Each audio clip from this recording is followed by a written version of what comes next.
much, you know.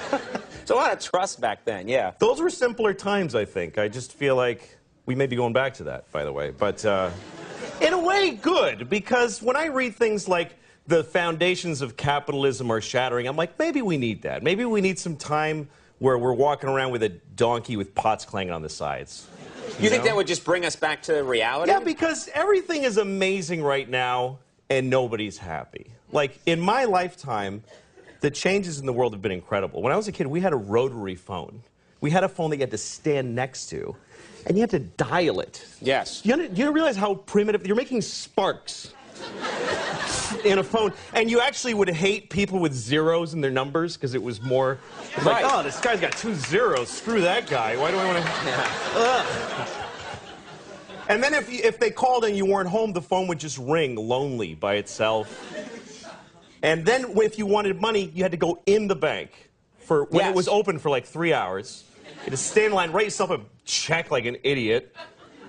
And then when you ran out of money, you just go, well, I can't do any more things now.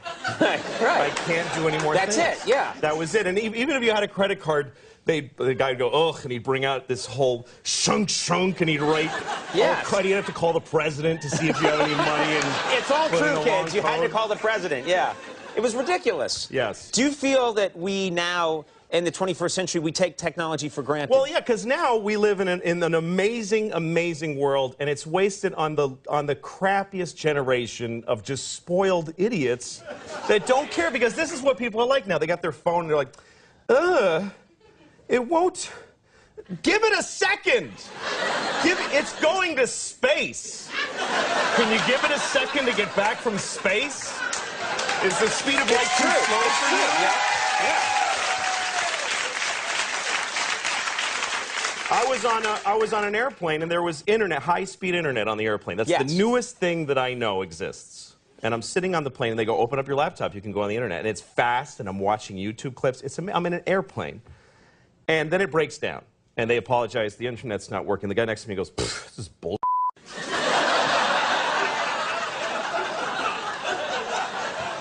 Like, how quickly the world owes him something he knew existed only 10 seconds ago. Right.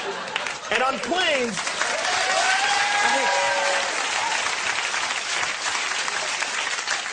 flying is the worst one, because people come back from flights and they tell you their story.